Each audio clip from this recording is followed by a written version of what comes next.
সবাইকে স্বাগত জানাই। আজকে আমরা যে টপিক নিয়ে আলোচনা করব সেটি হচ্ছে বার্নৌলির নীতি। চলো তাহলে আজকের লেসন শুরু করা যাক। বিজ্ঞানী বার্নৌলি আমাদের কাছে যে উপপাদ্যটি তুলে ধরেছেন সেটি শক্তির সংরক্ষণ নীতির ওপর ভিত্তি করেই তুলে ধরেছেন। শক্তির সংরক্ষণ নীতি আবার বলতে কি বোঝায়? শক্তিকে যেমন তৈরি করা যায় না তেমন শক্তিকে ধ্বংসও করা যায় না। শক্তিকে কেবলমাত্র এক রূপ থেকে অন্য রূপে পরিবর্তিত করা যায়। যেমন এখানে একটি বৈদ্যুতিক বাল্ব জ্বলছে, তাহলে আমরা বলতে পারি যে বৈদ্যুতিক শক্তি এখন আলোক শক্তিতে রূপান্তরিত হয়েছে। বিজ্ঞানী বার্নৌলি উপাদ্যটি দেওয়ার আগে দুটো শর্ত বলেছেন। সেই দুটো শর্ত হলো, তরলটাকে অবশ্যই আদর্শ হতে হবে। প্রথম শর্ত কি? তরলটাকে অবশ্যই আদর্শ হতে হবে এবং তরলের মধ্যে শান্ত প্রবাহ দেখা দিবে। তাহলে বিজ্ঞানী বার্নৌলি যে উপাদ্যটি দিয়েছেন সেটি কি? তিনি বলেছেন, কোনো তরল ধারু রেখা প্রবাহ হলে প্রবাহী নলের যে কোনো ছেদে তরলের একক ভরের গতিশক্তি, স্থিতিশক্তি এবং চাপ শক্তির যোগফল সর্বদাই ধ্রুবক হবে। এখানে আমরা দেখতে পেলাম যে গতিশক্তি বলা হয়েছে, স্থিতিশক্তি বলা হয়েছে এবং সাথে চাপ শক্তিও বলা হয়েছে। এর আগে আমরা গতিশক্তি জেনে এসেছি, স্থিতিশক্তি জেনে এসেছি, কিন্তু চাপ শক্তি জেনে আসেনি।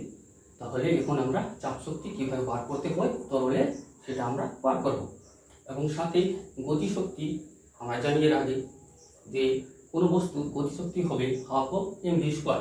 যদি বস্তুর ভর m হয় এবং v গতিবেগ নিয়ে বস্তুটি যদি চলে তাহলে তার গতিশক্তি হবে হাফ অফ mv স্কোয়ার। এগুলো কিভাবে আসে অন্য কোনো ভিডিওতে বলে দেওয়া হবে যে কোনো বস্তুর গতিশক্তি হাফ অফ mv স্কোয়ার আমরা কেনই নিই। ঠিক তেমনি স্থিতিশক্তি হবে mgh। এবার আমরা চাপ শক্তি আগে বার করে নিই, তবে আমরা চাপ শক্তি বার করব। এবং বিজ্ঞানী বার্নৌলি যে উপাদ্যটি দিয়েছেন সেখান থেকে আমরা বেগ শীর্ষ, উচ্চতা শীর্ষ এবং সাথে চাপ শীর্ষ বার করব। চলো তাহলে শুরু করা যাক। এবার আমরা কি শুরু করব? বিজ্ঞানী বার্নৌলি যে উপাদ্যটি দিয়েছেন তার জন্য দুটো শর্ত বলেছিলেন। প্রথম শর্ত হচ্ছে আদর্শ তরল। তরলকে অবশ্যই আদর্শ হতে হবে। স্যার, আবার আদর্শ তরল জিনিসটা কি বুঝতে পারলাম না।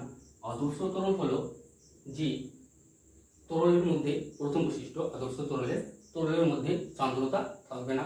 অর্থাৎ তরলের মধ্যে আমরা সান্দ্রতা দেখতে পাই, কিন্তু আদর্শ তরলে সান্দ্রতা থাকবে না এবং ঘনত্ব সব জায়গায় সমান হবে।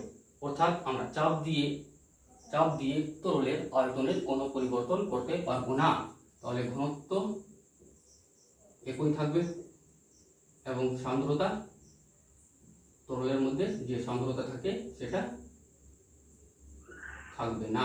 ঘনত্ব থাকবে কিন্তু কি থাকবে? সব জায়গায় সমান থাকবে এবং সান্দ্রতা থাকবে না।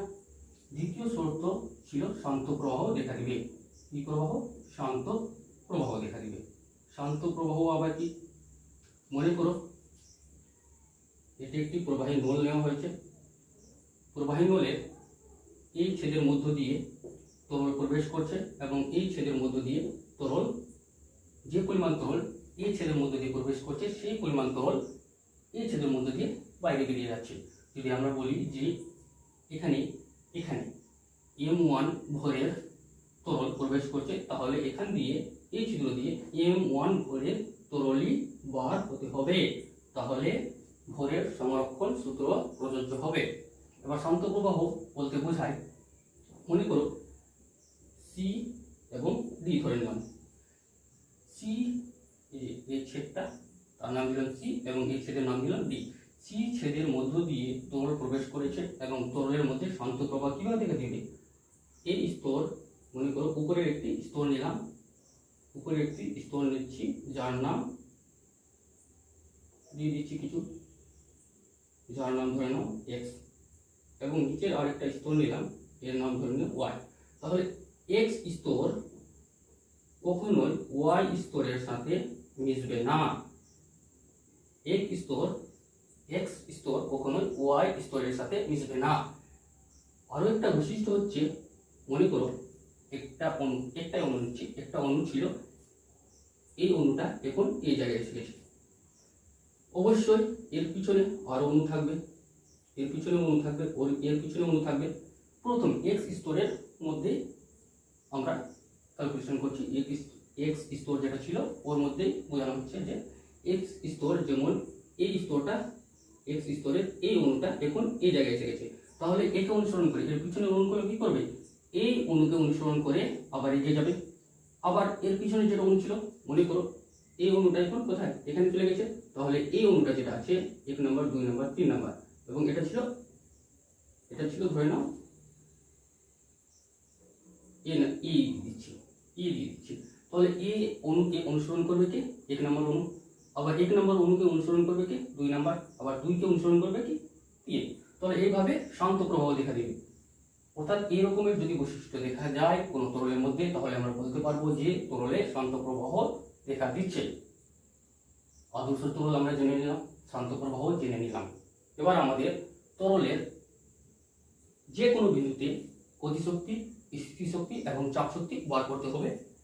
এর আগে আমরা জেনে শিখছি যে গতিশক্তি বলতে বোঝায় যে কোনো বস্তুর ভর যদি m হয় এবং বস্তুর মধ্যে গতিবেগ v দেখা দিলে গতিশক্তি হয় হাফ অফ mv স্কয়ার। এখন আমরা তরলের ভর ধরছি m, তরলের ভর ধরলাম m।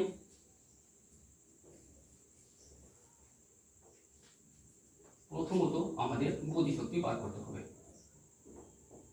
মনে করো তরলের ভর ধরে নিচ্ছি, এটা একটা জার আছে, এই জারের মধ্যে তরল ভর্তি করা আছে এবং তরলটার যে কোনো বিন্দুতে, অর্থাৎ তরলের যে কোনো বিন্দুতে 3টি শক্তি দেখা দিবে, গতিশক্তি, স্থিতিশক্তি এবং চাপ শক্তি।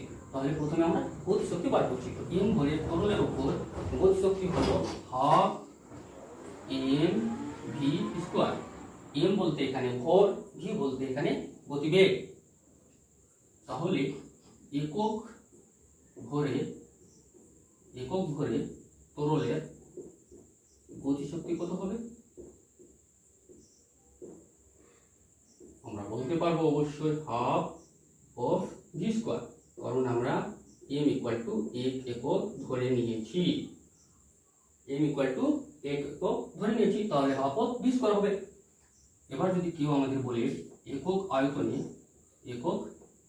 আয়তনে তরলের গতিশক্তি কত হবে, তাহলে আমরা কি বলবো, হাফ অফ, এই যে m ছিল m by v into V square.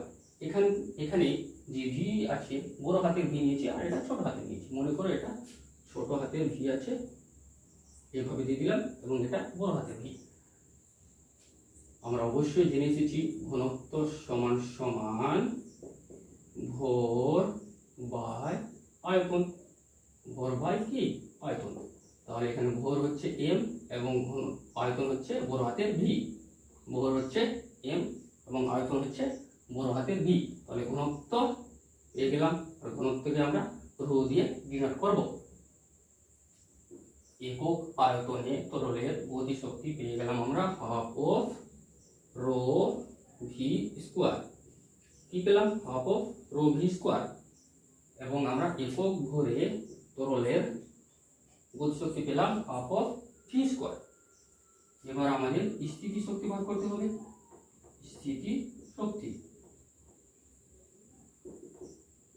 স্থিতি শক্তিও আমরা আগে জেনে এসেছি যে স্থিতি শক্তি হবে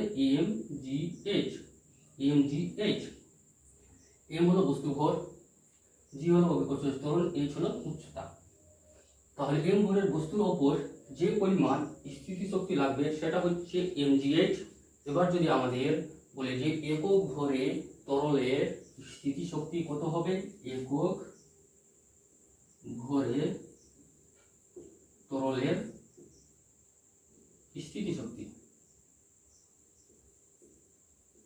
তাহলে আমরা বলতে পারি যে স্যার শুধু g আর h হবে, কারণ m ইকুয়াল টু 1 একক ধরে নিয়েছি।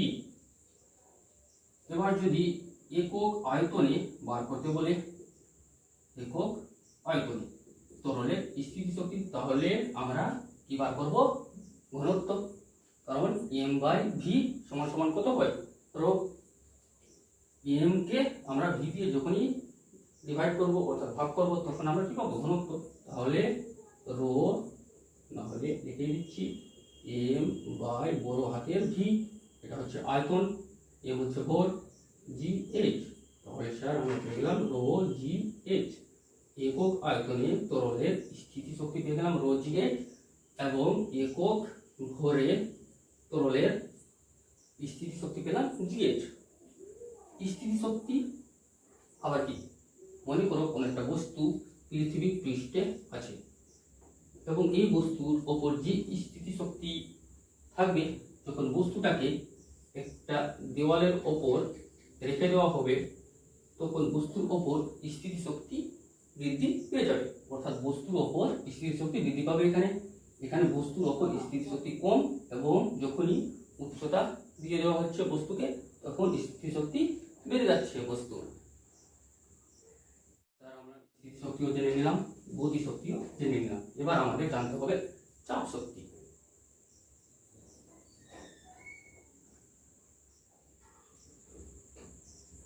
এখন আমরা তরলের গতি শক্তি একক আয়তনে বার করলাম half of rho V square, এবং স্থিতি শক্তি একক আয়তনে বার করলাম রো জি এইচ।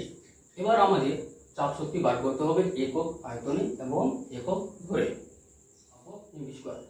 অন্য কোনো ভিডিওতে half of M V square কি জন্য আমরা নিচ্ছি সেটা বলে দেব। এখন আমরা চাপ শক্তি বার করছি তরলের ওপর। আমরা দেখতে পাচ্ছি একটা জার আছে, জারের ভিতরে তরল ভর্তি করা আছে, এবং এই গভীরতায় নলের মধ্যে একটি পিস্টন লাগানো আছে। এই গভীরতায় যে নল আছে, এই নলের ভিতরে পিস্টন লাগানো আছে। এই গভীরতায় নলের ভিতরে কি লাগানো আছে? পিস্টন লাগানো আছে।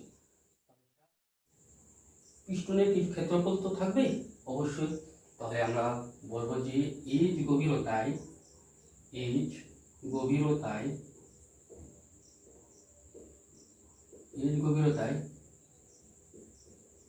পিস্টনটি লাগানো আছে।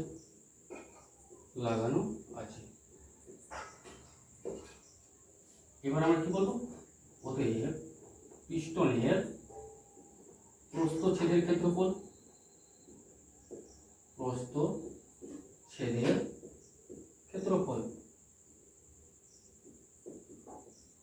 ধরে নিলাম এ, অর্থাৎ পিস্টনটা যে নলের ভিতরে লাগানো আছে এই প্রস্থচ্ছেদের ক্ষেত্রফল আমরা ধরলাম কত? এ। পিস্টনের প্রস্থচ্ছেদের ক্ষেত্রফল ধরা হয়ে গেছে এ।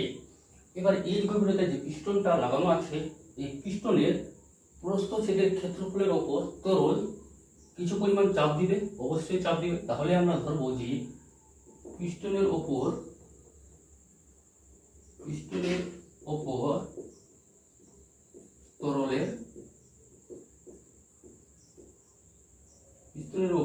তরল দ্বারা যে চাপ দেওয়া হচ্ছে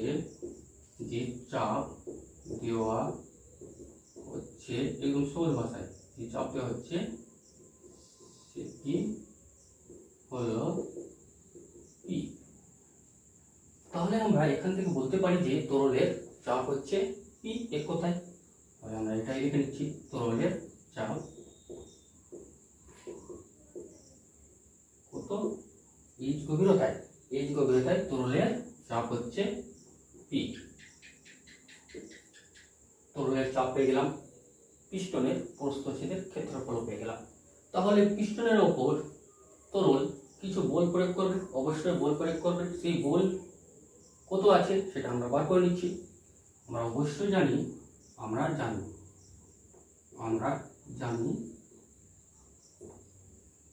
চাপ সমান সমান বল বাই ক্ষেত্রফল।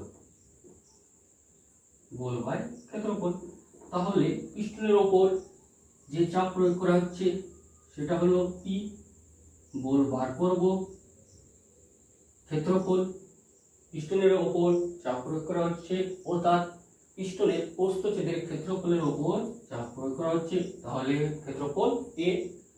এখান থেকে বল পেয়ে গেলাম পি ইন্টু এ। এবার আমরা অবশ্যই জানি যে বলের বিরুদ্ধে এখন তার আগে একটা জিনিস আছে, মনে করো এই পিস্টনটা সি স্থানে ছিল, এই পিস্টনটাকে সরিয়ে ডি স্থানে আনা হচ্ছে, কোথায়? পিস্টনটা প্রথমে সি স্থানে ছিল, পিস্টনটাকে সরিয়ে সি থেকে কোথায় আনছি? ডি পয়েন্ট আনছি, সি পয়েন্ট থেকে সরিয়ে ডি পয়েন্ট আনছি। তাহলে পিস্টনের সরণ হলো, এবং এখানে যে পরিমাণ অর্থাৎ যে আয়তনের জল ছিল সেই জলটা কোথায় প্রবেশ করলো? জারের ভিতরে। এই নলের ভিতরে তো কিছু পরিমাণ জল ছিল, সেই জলটা এখন কোথায় এসে যাবে? জারের ভিতরে। অর্থাৎ পিস্টনটাকে যখন এখান থেকে সরিয়ে এখানে আনা হচ্ছে, তখন এখানকার জল এখানে প্রবেশ করছে, কোথায় প্রবেশ করছে? ভিতরে প্রবেশ করছে। তাহলে পিস্টনের ওপর যে সরণ হলো, পিস্টনটাকে সরিয়ে সি স্থান থেকে ডি স্থান আনা হলো, তার জন্য কিছু সরণ তো হয়েছে। তাহলে সরণ আমরা ধরে নিচ্ছি যে সরণ হলো এক্স। সরণ কত হচ্ছে? এক্স। আমরা ধরে নিলাম যে সরণ সি থেকে যখন ডি স্থানে আনা হচ্ছে তখন সরণ হচ্ছে এক্স। এবার আমরা অবশ্যই ভালো করে জানি যে বলের বিরুদ্ধে কোনো কৃতকার্য যদি আমাদের বার করতে বলা হয়, তাহলে আমরা বলি যে কোনো বস্তুকে যখনই বলের বিরুদ্ধে কার্য করা হবে এবং কার্য করার ফলে যদি বস্তুর সরণ হয়, তাহলে আমরা বলতে পারি যে বস্তুর ওপর কৃতকার্য হয়েছে। অর্থাৎ বলের বিরুদ্ধে কাজ করার ফলে বস্তুর যে সরণ ঘটে সেটাই হচ্ছে কৃতকার্য। তাহলে এখানে আমরা কৃতকার্য বার করবো। এবার আমাদের বার করতে হবে কৃতকার্য। তাহলে আমরা বলতে পারি বল এর বিরুদ্ধে যে পরিমাণ কার্য করা হয়েছে সেটা হচ্ছে কৃতকার্য। বল এখানে পেয়েছি পি এ, এবং পিস্টনটাকে সরিয়ে সি থেকে ডি স্থানে আনার ফলে সরণ ঘটেছে এক্স। তাহলে কৃতকার্য হয়েছে পি এ এক্স। কত কৃতকার্য হয়েছে? পি এ এক্স পরিমাণ কার্য হয়েছে। কত কৃতকার্য আমরা পেয়ে গেলাম? P A x. এবার আমাদের বার করতে হবে যে পিস্টনটাকে যখনই সি থেকে ডি স্থানে আনা হয়েছে, এর ফলে এখানকার যে জলের পরিমাণ ছিল সেটা জারের ভিতরে প্রবেশ করছে। এবার যে পরিমাণ জল জারের ভিতরে প্রবেশ করেছে তার আয়তন বার করতে হবে এবং তার ভরও বার করতে হবে। নলটি আছে, নলের ভিতরে যে পরিমাণ জল ছিল সেটাই প্রবেশ করছে, তাহলে আমরা জলের আয়তন বার করব। তাহলে আমরা কি লিখব? পিস্টনটিকে সরিয়ে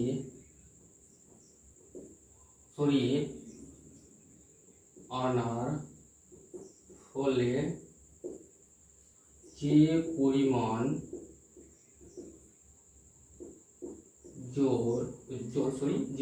তরল, জল নিব না, আমরা কি নিব? তরল নিব, কারণ আমরা তরল নিয়ে কাজ করছি। তরল হতে পারে যে পরিমাণ তরল প্রবেশ করেছে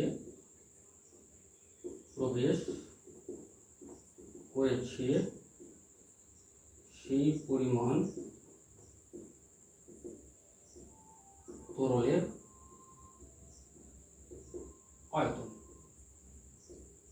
তাহলে এবার আমাদেরকে আয়তন বার করতে হবে। আয়তন আমরা কিভাবে বার করব?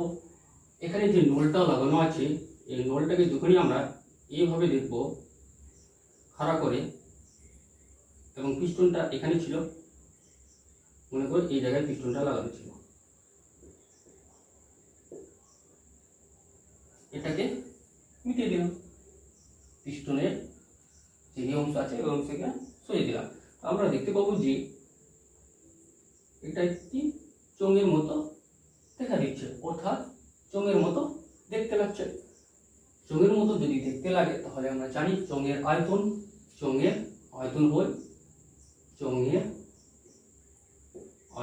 হয় ভূমির ক্ষেত্রফল ইন্টু উচ্চতা। কি হয়? ভূমির ক্ষেত্রফল ইন্টু উচ্চতা। তাহলে এখানে ভূমির ক্ষেত্রফল এবং উচ্চতা কত? এখানে আমরা দেখতে পাবো ভূমির ক্ষেত্রফল হচ্ছে এ, কারণ পিস্টনের যেটা ক্ষেত্রফল আছে এটাই হচ্ছে ভূমির ক্ষেত্রফল। ভূমির ক্ষেত্রফল কত? এ, এবং পিস্টনটাকে সি থেকে ডি তে এনেছিলাম, তাহলে সরণ হয়েছিল কত? এক্স, তাহলে উচ্চতা কত পাবো? এক্স, উচ্চতা পেয়ে গেলাম এক্স, এ ইন্টু এক্স কি পেয়ে গেলাম? এ ইন্টু এক্স কি পেয়ে গেলাম? তরলের আয়তন। তাহলে আমরা বলতে পারি যে যে পরিমাণ তরল এখান থেকে এখানে প্রবেশ করছে তার আয়তন হচ্ছে এ ইন্টু এক্স। এবার যদি আমাদের ভর বার করতে বলে তাহলে আমরা কিভাবে বার করব? অবশ্যই আমরা জানি ঘনত্ব সমান সমান ভর বাই আয়তন। তাহলে ভর সমান সমান হয়ে যাবে ঘনত্ব ইন্টু আয়তন, এবং তরলের ঘনত্ব কত ধরেছিলাম আমরা? রো। তাহলে এখানে রো এ এক্স হয়ে গেল তরলের ভর। যে পরিমাণ তরল এই নল থেকে জারের ভিতরে প্রবেশ করছে তার আয়তন পেয়ে গেলাম এবং তার ভরও পেয়ে গেলাম। এবার আমাদের বার করতে হবে চাপ শক্তি। অতএব চাপ শক্তি সমান সমান কি হবে? যে পরিমাণ কৃতকার্য হয়েছে ওটাই কৃতকার্য। তাহলে এখানে কৃতকার্য কত হয়েছিল? P A x. এবং কিভাবে বার করবো? একক ঘরেও বার করতে পারি, একক আয়তনে বার করতে পারি।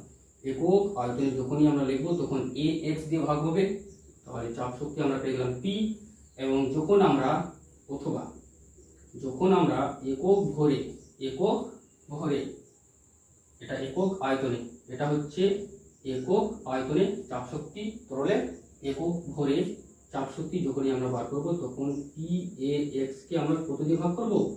রো এ এক্স দিয়ে। আর এখানে আমরা পাবো পি বাই রো।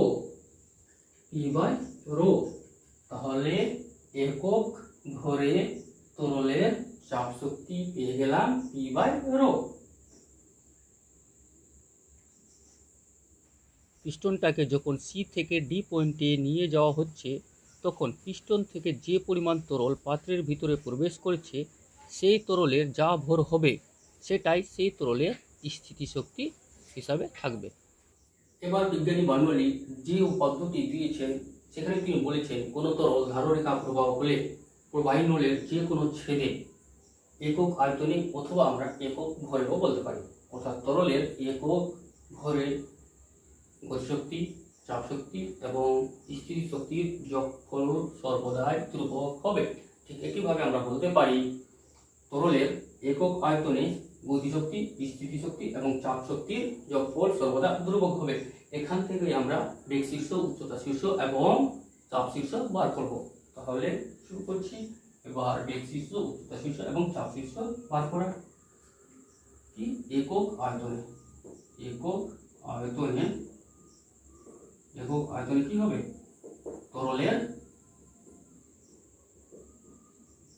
তরলের গতিশক্তি প্লাস স্থিতিশক্তি প্লাস চাপ শক্তি, এদের যোগফল সর্বদাই ধ্রুবক হবে। এখানে গতিশক্তি কত পেয়েছি আমরা? Half of rho V square. স্থিতি শক্তি কত পেয়েছি? রো জি এইচ প্লাস চাপ শক্তি কত পেয়েছি? P by rho. এটা সমান সমান ধ্রুবক। 1 নম্বর সমীকরণ দিয়ে দিলাম এবং ধ্রুবককে আমরা এখন K1 ধরছি। এখানে আমরা যে রো পেয়েছি একক আয়তনে চাপ শক্তি হবে শুধু পি। একক ভরে যখন বলতো তখন কত হয়ে যেত? পি বাই রো হয়ে যেত। একক আয়তনে আমরা চাপ শক্তি বার করেছি শুধু পি। তাহলে এখানে পি হয়ে গেল। এখানে আমরা রো দেখতে পাচ্ছি। রো কি আছে? একটা ধ্রুবক, কারণ রো চেঞ্জ হচ্ছে না। আদর্শ তরল ছিল এবং ঘনত্ব সব জায়গায় সমান ছিল। তাহলে রো একটা ধ্রুবক হয়ে গেল। রো দিয়ে 1 নম্বর সমীকরণকে ভাগ করে নিচ্ছি। রো দিয়ে যখনই আমরা ভাগ করবো 1 নম্বর সমীকরণকে তাহলে আমরা পেয়ে যাবো half of V square. Rho কেটে গেল, কারণ রো দিয়ে এদিকে এবং এদিকে উভয় পক্ষে রো দিয়ে ভাগ করছি। তাহলে এখানে হাফ অফ ভি স্কোয়ার, এখানে শুধু জি এইচ আর এখানে পি বাই রো এসে যাবে। এখানে কত আসবে? P by rho. এবার আমরা যখনই কোনো একটা ধ্রুবককে ধ্রুবক দিয়েই ভাগ করব তখন কি পাবো? ধ্রুবকই পাবো।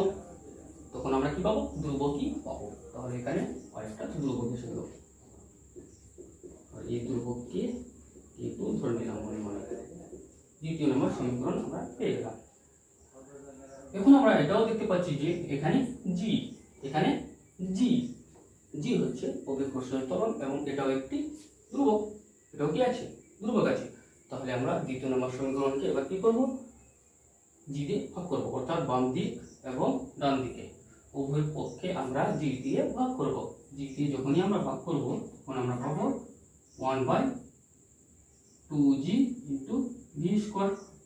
কারণ জি দিয়ে ভাগ করলে কত হবে? 1/2g ইন্টু ভি স্কোয়ার হয়ে যাবে। হাফ হাফ ভি স্কোয়ার ছিল মানে কি ভি স্কোয়ার বাই 2। একে ভাগ করছি জি দিয়ে, জি এর নিচে কিছু নেই মানে কি 1। তাহলে ভি স্কোয়ার বাই 2 গুণিত 1/g। কত পেলাম? V square by 2g। তাহলে এটাই পেয়েছি, ভি স্কোয়ার বাই 2g পেয়েছি। এখানে জি দিয়ে ভাগ করলে শুধু এইচ হবে, এখানে জি দিয়ে ভাগ করলে পি বাই রো জি হবে। এবং ধ্রুবককে যখনই কোনো একটা ধ্রুবক দিয়ে ভাগ করব তখন আমরা কি পাবো? ধ্রুবকই পাবো। তাহলে এখানেও আমরা কি পেয়েছি? ধ্রুবক পেয়েছি। ধ্রুবকটাকে কি ধরে নিচ্ছি 3 নম্বর সমীকরণ।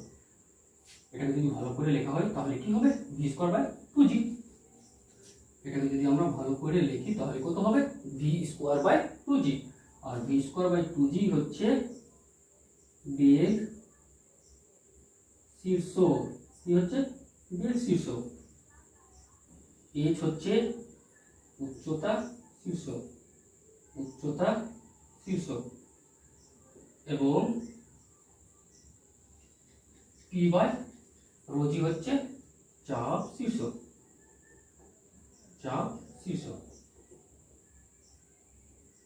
বেগ শীর্ষ, উচ্চতা শীর্ষ, চাপ শীর্ষ আমরা পেয়ে গেলাম।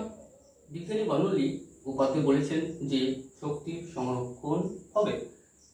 তাহলে এখান থেকে আমরা বলতে পারি যে যদি কোনো জায়গায় বেগ বৃদ্ধি পায় তাহলে অবশ্যই চাপ হ্রাস হবে। না হলে এই যে বেগ শীর্ষ, উচ্চতা শীর্ষ এবং চাপ শীর্ষ, এই তিনটির যোগফল ধ্রুবক কিভাবে হবে? অর্থাৎ কোনো জায়গায় যদি বেগ বৃদ্ধি পায় তাহলে অবশ্যই চাপ হ্রাস পাবে। যেমন যদি ধরে নাও অ্যাপ্লিকেশন, যে কোনো একটা উদাহরণ, তাহলে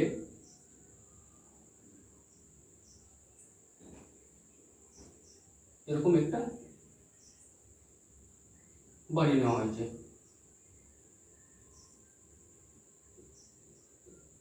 ছাদটা এরকমের আছে। এবার বেগ যদি, অর্থাৎ বায়ু এই দিক থেকে এই দিকে প্রবাহ হচ্ছে, অর্থাৎ আমরা বলতে পারি বায়ু এই দিক থেকে এই দিকে প্রবাহিত হচ্ছে।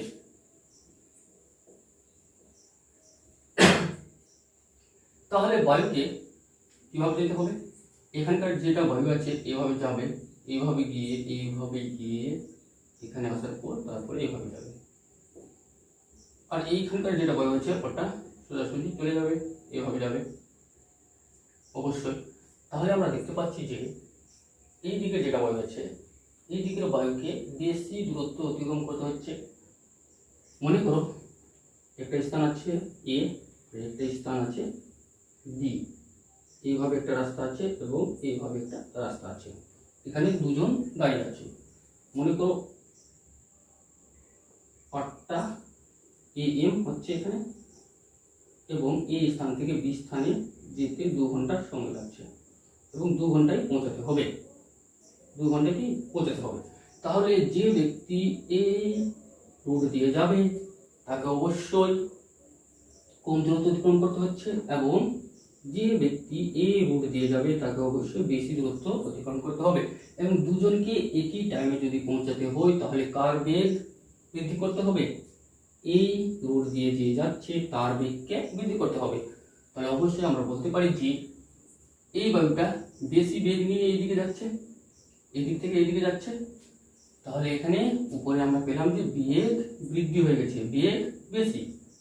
যদি বেগ বেশি হয় তাহলে এখন আমরা বললাম যে যদি কোনো স্থানে বেগ বেশি হয় তাহলে সেখানে চাপ কম হবে। বেগ বেশি তাহলে এখানে আমরা কি পাবো? চাপ কম। আর নিচে কি হচ্ছে? নিচে বেগ কম। নিচে আমরা দেখতে পাচ্ছি যে এখানে বেগ কম হচ্ছে। যদি বেগ কম হয় তাহলে চাপ কি হবে? চাপ বেশি। বেগ যদি কম হয় তাহলে চাপ বেশি হয়। এবং আমরা অবশ্যই ভালোভাবে জানি যে বায়ু প্রবাহ যেটা হয় সেটা কিভাবে হয়? সেটা উচ্চ চাপ থেকে নিম্নচাপের দিকে যায়, অর্থাৎ এখানে চাপ বেশি এবং উপরে চাপ কম, তাহলে এখানে নিম্নচাপের সৃষ্টি হচ্ছে আর এখানে উচ্চচাপের সৃষ্টি হচ্ছে। তাই আমরা বলতে পারি যে বায়ু সবসময় বায়ু প্রবাহ যেগুলো হয় সেটা উচ্চচাপ থেকে নিম্নচাপের দিকে যায়। তাহলে নিচ থেকে বায়ু কোন দিকে যাওয়ার চেষ্টা করবে? উপরের দিকে যাওয়ার চেষ্টা করবে, কারণ উপরে চাপ কম, উচ্চচাপ থেকে নিম্নচাপের দিকে যাচ্ছে। তাই বাড়ির যেটা ছাদ আছে ওটা ছাদ কি হয়ে যায়? ঝড়ের সময় খুলে পড়ে যায়। কিসের জন্য? ছাদের উপরে চাপ কম হওয়ার জন্য নিচ থেকে উচ্চ চাপ বায়ু প্রবাহিত হয়, ফলে বাড়ির ছাদ উড়ে যায়। ঠিক তেমন যদি বলা হয় এরোপ্লেনে আমরা ডানা দেখতে পাবো। সামনের ডানা মনে করো যতটুকু বাঁকানো আছে উপরের দিকে, নিচের ডানা ঠিক তার থেকে একটু কম বাঁকানো আছে। তাহলে বায়ু যদি এই দিক থেকে প্রবাহিত হয়, বেশি দূরত্ব অতিক্রম করতে হবে, এবং যেটা বায়ু এই দিক থেকে প্রবাহিত হবে তাকে কম দূরত্ব অতিক্রম করতে হবে। তাহলে এখানে অর্থাৎ এরোপ্লেনের ডানার উপরে, এরোপ্লেনের ডানা আছে উপরে এইভাবে ঢেউ খেলানো আছে, তাহলে উপরে কি হয়ে যাবে? বেগ বৃদ্ধি, চাপ কম, এবং নিচে বেগ কম, চাপ বেশি। তাহলে উপরে আমরা কি পেলাম?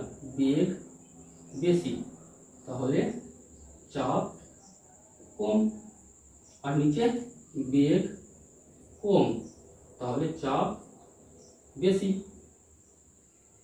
তাই কি হয়? নিচ থেকে উচ্চ চাপ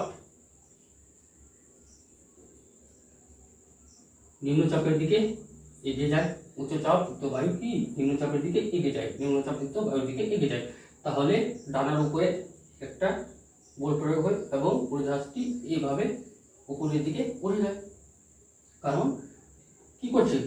ডানার উপরে একটা ফোর্স প্রয়োগ করা হচ্ছে, অর্থাৎ বল প্রয়োগ করছে। কারণ উচ্চ চাপ যুক্ত বায়ু নিম্নচাপ যুক্ত বায়ুর দিকে যাবে এবং যাওয়ার কারণে একটা ঊর্ধ্বমুখী বল প্রয়োগ করা হবে, ডানার উপর ঊর্ধ্বমুখী বল প্রয়োগ করা হবে। ঊর্ধ্বমুখী বল প্রয়োগ করার ফলে জাহাজটি এইভাবে উড়ে যায় উপরের দিকে।